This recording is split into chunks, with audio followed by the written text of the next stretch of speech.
अस्सलाम वालेकुम। हमारे चैनल बिया और माला पर खुश आमदीद। अगर आप हमारे इस चैनल पर पहली दफ़ा आए हैं या आपने अभी तक सब्सक्राइब नहीं किया तो बिया और माला को सब्सक्राइब करना ना भूलिए। वो रोज़ इस घर के आगे से गुजरते हुए पूल के पास रुककर इस घर को देखती थी। सर सब्ज़ो शादाब वो घर जाने कितने मरले कितने गज पर बना हुआ था, जिसके चार जानिब दरख्तों का सिलसिला था। नारियल और खजूर के दरख्त वो पहचानती थी। शायद यूकलिप्टस, सफ़ेदे और अखरोट के भी दरख्त थे। बोगनवेला की कासनी फूलों से ढकी बेल टेरेस से नीचे झूलती रहती थी। उससे ऊपर वाले टेरेस पर ब्लू बेल के फूल हलकोरे ले रहे होते थे। वो अक्सर ज़रा करीब से भी गुजरी और चौकीदार की नज़र बचाकर स्याह गेट की झरी से अंदर भी झांका था। उसका दिल मबहूत हो गया था। वसीओ अरीज लॉन में मखमली सब्ज़ कालीन बिछा था। घास के चार जानिब मुख्तलिफ फूलों के पौधे थे। पाम के मोर पंख जैसे पत्तों वाले पौधे बड़े बड़े गमलों में रखे थे। लॉन की सीढ़ियों पर मेहराबी सीढ़ियाँ ऊपर जा रही थीं। गुलाब, चंबेली, मोतिया, जाने कौन कौन सी किस्मों के गुलाब और फूल उस लॉन में महकते थे। सुर्ख रविश पर खड़ी गाड़ी इंतहाई कीमती, और कितनी हैरत की बात थी कि कभी यहाँ किसी को नहीं देखा था। बाहर चौकीदार ही नजर आता था। शायद उसकी टाइमिंग ही ऐसी है, ये सोच के वो आगे बढ़ जाती। अपने घर से इस घर तक आते आते जो ज़हनी टेंशन, फ्रस्ट्रेशन, परेशानी, फिक्र व तफक्कुर के बादल होते थे, सब महव हो जाते। उसे भी चंद लम्हों की खुशी दरकार होती। उस घर को देख कर जाने क्या सुकून मिल जाता। माहम ऐसी ही थी, दूसरों की खुशियों पर खुश होने वाली और दूसरों के लिए जीने वाली। बढ़ती उम्र के ख्वाबों के साथ एक ख्वाब उसका ये भी था कि अच्छे घर में रहना। उसकी तालीम, उसका शौर उसे अक्सर उदास कर देता, और अच्छा घर शायद अच्छे लोगों के नसीब में होता है। वो दो ही बहनें थीं। अब्बू की बीमारी, मुसलसल बढ़ने वाली खांसी, अम्मी के घुटनों का दर्द और बड़ी बहन जरी की बेहिसी। तारों भरे आसमान के नीचे एक छोटे से सहन की झलंका सी चारपाई पे लेटकर वो अक्सर सोचती, कोई औलाद इतनी बेहिस होती है। उसका दिल चाहता कि इतनी मेहनत करे कि उसके अब्बू ठीक हो जाएं। इतना पैसा हो कि अम्मी का इलाज हो जाए, और इतना बच जाए कि इस नदी किनारे की आबादी से दूर कोई छोटा सा घर ले ले और कहानियों की शहजादियों की तरह अम्मी अब्बू के साथ आराम और सुकून से रहे। जब से जरी घर से भागी थी, ये ख्वाब शदीद हो गया था और मेहनत शदीद तर। सुबह आबादी से बाहर पोश इलाके में एक स्कूल में पढ़ाती थी वो। 1 बजे घर आकर बच्चों को ट्यूशन पढ़ाती थी। इस मोहल्ले में ट्यूशन फीस क्या मिलती। सो शाम में एक कोचिंग सेंटर ज्वाइन कर लिया और वहाँ से वापसी पर एक बंगले में 2 बच्चों को होम ट्यूशन पढ़ाने के लिए आती थी। तो उस बंगले से वापसी पर वो घर उसकी तवज्जो खींच लेता और वो दुआया अंदाज में सर उठाए घर को देखती मबहूत हो जाती। एक मध्यम सी ख्वाहिश अक्सर उसके अंदर सर उठाती, इस घर में रहने वाले मकीन कैसे होंगे। मगर कभी कोई नज़र ना आया। उसने अपनी आमदनी से ज़रा सी बचत करनी शुरू कर दी थी, शायद कभी उसका घर बन जाए।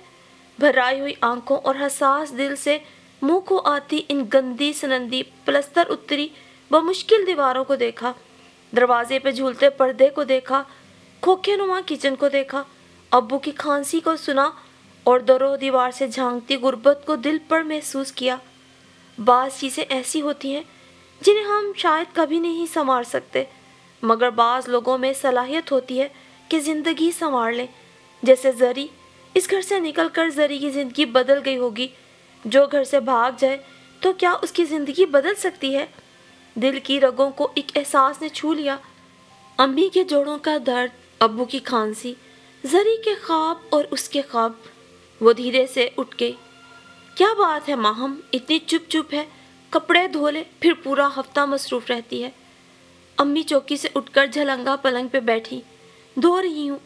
अच्छा, कल स्कूल से आते हुए मेरी दवा लेती है ना। जी अच्छा। अब्बा को डॉक्टर के यहाँ ले जाना, खांसी बढ़ गई है उनकी। अच्छा जी। वो बाल्टी में भीगे कपड़े मसलने लगी। बाजार से सौदा लाकर कुछ पका ले, मेरे अंदर हिम्मत नहीं। उसने मुड़कर माँ को देखा। वो एक निगाह डाल के रह गई। अब्बू की सेहत, अम्मी को आराम और इस घर की बेहतरी, ये उसका तालीमी शऊर था और ये इस ज़ात दिल ने सर उठाया। ये सब मेरी ज़ात ही का तो हिस्सा है, जरी का हिस्सा तो नहीं था। उसने क्यों नहीं सोचा मैं इतनी खुदगर्ज नहीं हूँ, तुम तो जरी से ज़्यादा खूबसूरत हो। जाने किस जज्बे ने कहा। मैं कहाँ, इन टूटे फूटे मकानों में खूबसूरती तो बस। ख्यालों में वही घरदार आया। बेसाख्ता मुस्कुराई और कपड़े धोकर तार पे फैलाने लगी कि एक पत्थर शाने से आ लगा। उसने बेसाख्ता चौंक के सर उठाया। बराबर की दीवार से एक सर पीछे हुआ, फिर झांकने लगा। शर्फू उसे देख के दांत निकालते हुए माथे पे हाथ ले गया। पत्थर नाली में बहाकर अंदर आ गई। ये ऐसा ही निचले तबके का मोहल्ला था। यहाँ ये सब कुछ कदम कदम पे होता था, मगर वो जरी नहीं थी और उसका जहन आवारा नहीं था। वो तो मखमल थी जो टाट का पैबंद बन गई थी। उसका शऊर इस सस्ती सी मोहब्बत पर आमादा नहीं होता था। ये बात मोहल्ले के तमाम लड़के जान गए थे, मगर फिर भी वो किस्मत आजमाई से बाज नहीं आते थे, और वो अपनी मुस्तकिल मिजाजी से। अम्मी, हम घर नहीं बदल सकते। जब उसने अचानक कहा, अब्बू की शक्ल देखने लगी। शुक्र कर ये मकान अपना है, घर बदल कर कहाँ जाएंगे। बरसों गुजर गए इस मोहल्ले में, अब तो जनाजा ही निकलेगा यहाँ से। ब्याह कर जो इधर आई थी, मोहब्बत सी हो गई है यहाँ से। ये अब्बू थे, कोई बेटा होता तो शायद हालात बदल जाते। अम्मी ने सर झुका लिया। वही बरसों पुरानी ख्वाहिश बेटे की। वो भी बेटे जैसी थी, कमा कर लाती थी तो घर चलता था, मगर वो बेटी थी। बेटा तो बेटा ही होता है। फिर क्या जवाब दूं रशीदा दर्जन को अपने बेटे का रिश्ता जो लाई थी। यकायक अम्मा का रुख अब्बू की तरफ मुड़ गया, जो स्टूल पर बैठे थे। पीले बल्ब की रोशनी ने हर तरफ यासियत सी फैला दी थी। माहम ने चौंक कर सर उठाया। अच्छा लड़का है, मेहनती है, बर्गर का ठेला लगाता है, साथ साथ सब्जी का ठेला भी चलता है। सुबह सुख से रह लेगी माहम। माहम साकत बैठी रह गई। वो बहंगा जावेद और सुख के ख्वाब। वो धीरे से उठ गई। इन मकानों में रहने वाली लड़कियों की किस्मत में शायद सुख के ख्वाब नहीं होते, मेहनत के ख्वाब होते हैं। रशीदा दर्जन के बेटे से शादी एक मुस्तकिल मुशक्क़त का सिलसिला था। उसकी 4 बेटियां थीं और चारों ब्याहने वाली थी। उन लोगों के ख्वाब ऐसे न थे जो उन्हें ज़िंदगी में आगे बढ़ने का मुहर्रक बनते। धीरे से अंदर अपने तख्त पे जाके माहम लेट गई।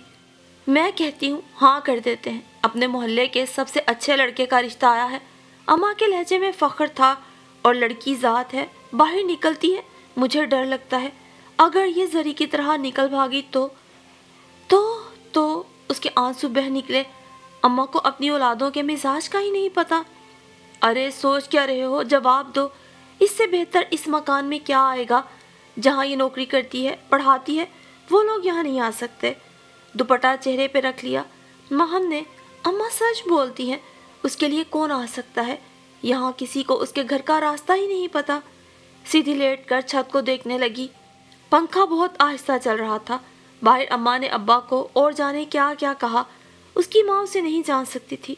उनका भी क्या कसूर, उनमें इतना शौर ही ना था जो मिजाज समझती बेटी का। ना जाने कब उसे नींद आ गई। और फिर अगली सुबह इन गलियों से गुजरते हुए वो बेहद आजरदा थी, मलूल थी। रात रोई तो ना थी, मगर आंखें सुर्ख और मतोरम थी। गुर्बत का वर्षा उसकी ज़ात में मुंतकिल होने वाला था। काश एक मोड़ काटा। अब्बा की दवा, अम्मा का आराम और घर का ख्याल रखते हुए अपने बारे में भी सोच लेती तो जरी बन जाती। और वो बेहिस खुदगर्ज नहीं थी, अपने बीमार बाप का बेटा थी और वो बेटी समझते थे। एक आह सी दिल से निकली थी। वापसी पर वो फिर से उस घर के सामने रुक गई। जाने क्यों कदम आसूदगी और तमानियत का एहसास देते घर के आगे रुक जाते थे। एक खुशी का सा एहसास दिल को छूने लगता। आज जाने क्यों दिल भर आ रहा था। घर देर से जाने की ख्वाहिश हुई तो पार्क में दाखिल होकर उस बेंच पे बैठ गई जहाँ से वही घर नजर आता था। सरसब्ज टेरेस और सतून से लिपटी बेलें, वो दरीचा, दरीचे पर खिंचे पर्दे, ऊपर जाता मेहराबी जीना और रीलिंग। एक उनसियत, एक मोहब्बत होने लगी थी इस घर से। इंसान के ख्वाब पूरे ना हो तो नेमुल बदल तलाश लेता है, और शायद ये घर महम के अंदर का कोई ख्वाब था जो उसने सोचा भी ना था। बस देखना और चाहे जाना अच्छा लगता था। शायद ये घर उसका महबूब था जिसकी खबर उसे भी नहीं थी। और महबूब की खबर एकदम से कब होती है। एक जज्बा, एक वजद, एक सर खुशी से वो मुद्दतों से सर उठाए इस घर को देख रही थी। ये देखे बगैर कि उसे भी कोई नज़रें मुसलसल वॉच कर रही हैं। ہر روز 10-15 منٹ گزارے ہوئے لمحے اسے بہت عزیز تھے۔ آج کل چوکیدار موجود رہتا تھا، اس لیے گیٹ سے اندر نہیں جھانکتی تھی۔ سردیاں شروع ہو رہی تھیں، ابا کی کھانسی بڑھ رہی تھی۔ اماں اس کی ڈولی اٹھانے کی پلاننگ کر رہی تھیں کہ ابا کا ڈولا اٹھ گیا۔ اماں بیوہ ہو گئی اور وہ دم سادھے دیوار سے لگی بیٹھی رہ گئی۔ گھر خالی، سونا اور آسیب زدہ لگنے لگا۔ اسے گھر کی دیواروں سے اور اماں کے خیال سے خوف آنے لگا۔ ابا شاید اس کے اچھے مستقبل کے لیے پر امید تھے، تبھی درجن کے بیٹے کے لیے منہ سے بولتے نہ تھے، کوئی رائے نہ دیتے تھے۔ پر اماں اب اکیلی تھی اور درجن کے چکر بڑھ گئے تھے۔ فیصلہ اماں کو کرنا تھا اور اماں اپنے فیصلے کے لیے جلد باز تھی۔ اماں، مجھے اس سے شادی نہیں کرنا۔ اس سے پہلے کہ اماں کوئی حتمی فیصلہ کرتی اس نے انکار کر دیا۔ کیوں؟ کیا تو نے بھی زری کی طرح کا ڈھونڈ لیا ہے؟ اماں نے تیکھے تیور سے دیکھا اور زبان کھول دی۔ اماں، میں زری جیسی ہوتی تو آج اکیلی ہوتی۔ کون خیال رکھے گا پھر تیرا اگر میں چلی گئی تو رشیدن کا گھر کون سا دور ہے؟ اماں ہنسی۔ اماں، جب رشتہ بن جائے تو دل دور ہو جائیں گے۔ مگر اماں کو یہ بات سمجھ نہیں آ سکتی تھی۔ آج دل بہت اداس تھا۔ اپنے محبوب کو دیکھتی دل میں اداسیاں پر پھیلاتی رہیں۔ گیٹ پر چوکیدار نہیں تھا۔ سائیڈ سے اندر جھانکا، دل مضطرب اور روح شانت ہو گئی۔ ایک طرف سے دیکھ دیکھ کے آنکھ تھک گئی تو دوسری جانب آ کر بائیں آنکھ لگا دی۔ پھول ہی پھول تھے، سبزے کے اطراف، سفید کرسیاں، وہ صوفے جیسا جھولا۔ ماہم گہرا سانس لے کر خوشبو دل میں بسا کر پلٹی اور ساکت ہو گئی۔ اسے واچ کرتی اس کی نگران آنکھیں سالم سامنے تھیں، شانے پر 3 پھول سجائے۔ پس منظر میں نظر آتی پولیس کی جیپ اور اس میں سے نظر آتی رائفل۔ ماہم کا سر گھوم گیا، دل چاہا زمین پھٹے اور وہ اس میں سما جائے۔ ایک عاقل بالغ اسکول ٹیچر جو زندگی کو بہت گہری نظر سے دیکھتی ہے، محض ایک خواہش کے لیے دوسروں کے گھروں میں جھانک رہی تھی اور جھانکتے ہوئے پکڑی گئی تھی۔ اس پر گھڑوں پانی پڑتا جا رہا تھا۔ آئی ایم سوری سر، وہ میں دراصل… کون ہے آپ؟ گہری سنجیدگی سے سوال کیا گیا۔ میں یہاں سے گزر رہی تھی تو آگے کا سوچ کر پھر کانپنے لگی۔ اتنی بڑی لڑکی اور یہ حرکت۔ کیا نام ہے آپ کا؟ ماہم فیاض۔ فائل اور کتابیں دوسرے ہاتھ میں منتقل کرتے ہوئے اس نے کہا، کس گروہ سے تعلق رکھتی ہو؟ جی؟ کون ہے سرغنہ تمہارا؟ جی؟ اسے تو بات کا مفہوم ہی سمجھ نہ آ رہا تھا۔ اتنی معصوم نہیں ہو جتنی بن رہی ہو۔ ہکا بکا اس کا منہ دیکھتی رہ گئی۔ تبھی دروازہ کھلا اور چوکیدار باہر آ گیا۔ ارد گرد آنے جانے والے لوگ رک گئے۔ لے چلو اسے اندر۔ ہاتھ میں پکڑی سٹک سے اس کی جانب اشارہ کرتا وہ اندر چلا گیا۔ کھلے گیٹ سے جیپ اندر جانے لگی۔ ایک لمحے کو سوچا بھاگے، مگر کیوں؟ اس نے کیا جرم کیا ہے؟ محض کسی گھر کی خوبصورتی کو سراہنا تو جرم نہیں نا۔ میں نے کچھ نہیں کیا، جانے کیوں گھبراہٹ میں نکلا تھا منہ سے۔ اندر چلو۔ اس نے اندر کی جانب قدم بڑھا دیے، سر پر دوپٹہ سنبھالا۔ کیا وجہ بتائے گی؟ یہ کہنا کتنا باعث شرمندگی ہے۔ اور یہ کیا کہہ رہے تھے کہ وہ سرغنہ؟ ایک بار پھر چونکی اور گھبراہٹ سوار ہو گئی۔ سارا کانفیڈنس گیٹ سے باہر رہ گیا۔ کون ہو تم؟ کرخت آواز سخت لہجے میں پوچھا گیا۔ میں نے کہا نا کہ میں ماہم، اور اتنے دنوں سے تم اس گھر پہ نظر رکھے ہوئے ہو۔ کرخت لہجہ۔ انسان ذرا سی خواہش کے لیے بعض اوقات کتنا ذلیل و خوار ہو جاتا ہے۔ سر، بس صرف اس لیے کہ… وہ چپ سی ہو گئی اور اس چپ نے سامنے کھڑے پولیس آفیسرز کو الرٹ کر دیا۔ دونوں نے ایک دوسرے کو آنکھوں ہی آنکھوں میں دیکھا۔ یہ لڑکی ایک دم سے گھبراہٹ کا شکار ہو گئی تھی اور تسلی بخش جواب نہیں دے رہی تھی۔ یہ کسی گروہ کی کارکن تھی، سرغنہ تھی۔ ان کے گھر پہ کوئی واردات ہونے والی تھی یا پھر… بتاؤ کیا کرنا تھا؟ چوری، ڈکیتی، کوئی واردات، کوئی سازش؟ چھڑی اس کی جانب اٹھی۔ نہیں۔ ایک ساتھ اتنے منفی الفاظ، ایک ذرا سی خواہش کے لیے اس کا خون خشک ہونے لگا۔ بمشکل تھوک نکلا۔ نہیں سر، ایسی کوئی بات نہیں، بس میں ذرا… پھر رکی۔ اس کا سر جھکا اور یہ ادھورے جملے اسے مجرم بنا رہے تھے۔ بولو، بتاؤ، وہ گرجا۔ وہ ڈر کے پیچھے ہوئی۔ ہاتھ سے فائلز، کتابیں اور نوٹس گر گئے۔ چوکیدار نے جھک کر اٹھائے اور اسے مالک کی جانب بڑھا دیا۔ چند لمحوں کی خاموشی رہی۔ کتابوں کی آڑ میں یہ کام بھی کرتی ہو؟ تمہیں معلوم نہیں، یہ کرنل پاشا کا بنگلہ ہے۔ اس نے دھیرے سے سر اٹھایا۔ کاش وہ نیم پلیٹ بھی پڑھ لیتی۔ وہ تو بس سحر و خوبصورتی میں کھوئی رہی۔ جھوٹ بول کر جل دینا چاہتی ہو؟ کیا گواہی، کیا ثبوت ہے تمہارے پاس؟ तकरीबी गिरोह के कारकुन यूं ही आंखों में धूल झोंकते हैं। सर, मैं गरीब ज़रूर हूँ, चोर या धोखेबाज नहीं। आंसू उसके गालों पे बह निकले। एड्रेस बताओ। उसने धीरे से एड्रेस समझा दिया। एड्रेस बताकर एकदम उस पर घबराहट सवार हुई। जो हर चीज़ को शक व शुबे की निगाह से देखते हैं, इनसे बचना अवश्य। उसकी टांगें शल हो गई। प्लीज़ सर, मेरा यकीन करें, इस एड्रेस पर जाके मालूमात करके आओ। हुक्मनामा जारी हुआ। सर, मेरी इज्जत, लोग मोहल्ले के, प्लीज़ ये ना करें, मेरा यकीन करें। फिर सच सच बता दो। सच यही है सर। और सच को सच मानने के लिए तहकीक ज़रूरी थी। सो कांस्टेबल ऑफिसर की बात सुनकर बाहर निकल गए। वो उधर ही लॉन की सीढ़ियों पर पाम के पौधों के बेहद करीब मेहराबी सीढ़ियों के साथ लगकर टेरेस से गिरती बोगनवेला की शाखों के नीचे ढह गई। इस घर का हुस्न अपनी ही सरजमीन पर कैसी जिल्लत खा रहा था। आंसू बह निकले। या अल्लाह, इतनी सी ख्वाहिश की इतनी बड़ी सज़ा। मोहल्ले वाले क्या सोचेंगे। भागने के भी सारे रास्ते गेट के साथ ही बंद हो गए। थोड़ी देर बाद गेट खुला। हक्का बक्का अम्मा अंदर आई। ऑफिसर्स गाड़ी से बाहर आए। क्या हुआ माही, क्या किया तूने? अम्मा शुरू हो गई। अम्मा, मैंने कुछ नहीं किया, बस गेट से अंदर झांक रही थी, इन्होंने पकड़कर चोर डाकू गर्दान दिया। इतनी बड़ी हो गई, तेरी हरकतें नहीं गई। कितनी बुरी बात है दूसरों के घर में झांकना। अम्मा, मम्मा के शाने से लग गई। ऑफिसर्स करीब आ गए। साहब, गलती हो गई है, इससे माफ़ कर दो। अम्मा की नज़रें उठी। ये गलती नहीं है बीबी, इन्हें बहुत दिनों से वॉच किया जा रहा था। ये किसी मुनज़्ज़म गिरोह की रुकन है। अम्मा के तो हवास गुम हो गए। तफ्तीश की जाएगी। क्या? जब तक इन्हें हवालात में रहना पड़ेगा। अम्मा के घुटनों में दर्द की एक लहर उठी और वो लहरा कर गिरती चली गई। अम्मा! माँ ने चीख कर उन्हें उठाया। जवान लड़की, हवालात, तफ्तीश। अम्मा! माँ ने उन्हें संभाला। मेरी बच्ची, खुदा तेरी हिफाजत करे।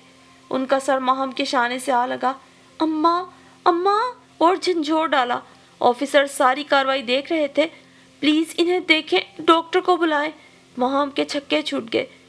लेकिन हवालात और तफ्तीश के नाम ने ही अम्मा की रूह कब्ज़ कर ली थी। अम्मा, वो उनके सीने पे सर झुका के फूट फूट के रो दी। जाने किस बात की सज़ा मिल रही थी। जनाजे में फुप्पो और मोहल्ले वाले शामिल हुए। मामू ने आने से इनकार कर दिया। ये पुलिस वाले बाल की खाल उतार कर ना किया हुआ जुर्म भी कबूल बा लेते हैं। मोहल्ले वाले अजीबोगरीब नज़रों से देखते रहे। फुप्पो मुजरिम समझती यहीं और स्याह कपड़ों में मलबूस माहम चुपचाप सोगवार, उदास, मुजहमिल उन सीढ़ियों पर बैठी रही। ऑफिसर्स को अब भी यकीन था कि ये किसी गिरोह की कारकुन है और छुपा रही है। असलियत जल्द जान लेंगे। शबे खून ऐसी लड़कियां ही मारती हैं। छोटे कच्ची आबादियों में रहने वाले ऐसे केसों के पीछे नहीं आते। मैं माहम फयाज कच्ची आबादी के शुरू में रहती हूँ। इंटर किया है। बीए करने के लिए पैसे जमा करने के लिए ट्यूशन पढ़ाने आती हूँ। मेरा कोई भाई नहीं। अम्मा स्कूल की तनख्वाह से घर का खर्चा पूरा करती थी। और लम्हा भर को रुक कर कई बार का दोहराया हुआ बयान उसने फिर दोहराया। अब्बा के साथ अम्मा भी इस दुनिया से चली गई। अब मेरा कोई घर नहीं। दुखी, मायूस, मलूल अंदाज से अतराफ में निगाह की। उसकी ख्वाहिश की सज़ा। मुझे जो चाहे सज़ा दे लें।